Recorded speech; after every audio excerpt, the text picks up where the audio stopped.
Hey guys, make sure you stay until the end. If you make one common mistake, you can spend thousands of dollars on parts and diagnostics you don't need. Stay with us and we'll explain what we're talking about.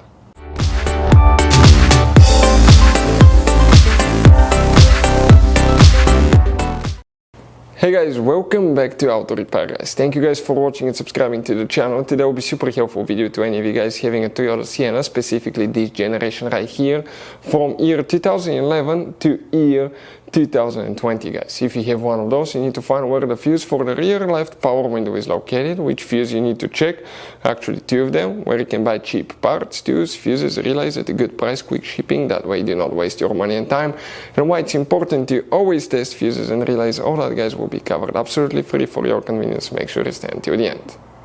So before we start, let us tell you a little bit about us guys. Every single car we get here at the garage, we try to make at least 200 to 300 free repair videos. We take things completely apart, we show you guys how to do electrical, mechanical, bodywork, a little bit of everything guys. If you have one of those vehicles that we're making videos on, subscribe. We'll put quite a few videos that can save you thousands of dollars in future repairs. Altogether guys, on our channels we have more than 12,000 free repair videos that can save you thousands of dollars. Now, also if you need to buy any parts, tools at a good price, quick shipping, that way guys you do not waste your money and time, we'll share in our videos where you can buy parts, tools, fuses, relays, because some fuses guys and relays are specific, especially for that Toyota Sienna. You have those special fuses right here. You also have that special integration relay right here, and the other relays, we'll put a link in the description of the video below where you can get them at a good price, quick shipping guys, because sometimes they could be also really hard to find. So let's go ahead and start on it now. So what we have here specifically, we'll demonstrate on this 2012 Toyota Sienna that we have right here guys. You have two different fuse boxes in this car, and today guys we'll be working actually in both. So the first fuse box that we need, okay, will be on the driver's side. Open the door.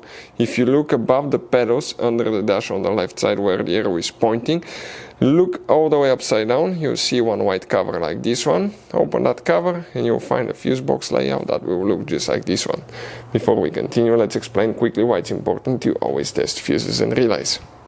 So it is super important guys to always test fuses and relays, and something else as well, common mistakes people make. Sometimes you may think that a fuse is good, or you cannot actually see if the fuse is clearly burned, and in that case guys you may put the fuse back together and you may end up spending money and time on parts you don't need, and all we had to do is just test the fuse. So we'll put a link in the description of the video below how to test the fuse. It takes only a few seconds to find out for sure if it's good or bad. The same thing for relays guys, okay? Some of those could be really expensive on cars, so we'll put a link in the description of the video below how you can test relays. And for some certain fuses guys, it's important to disconnect the car battery when removing them, otherwise you can burn the electronics. And for instance, working on airbags, fuses or anything like that, you need to wait at least 1 hour after disconnecting the car battery, and if you're not qualified and certified to work on airbag system, I will never recommend to do that guys.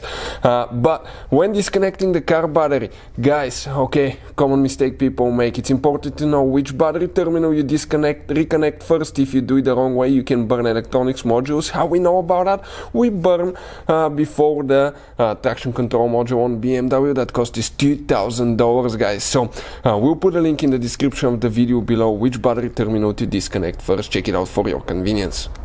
The fuse that you will need to check here, we'll have one fuse, then we need to go to different fuse boxes.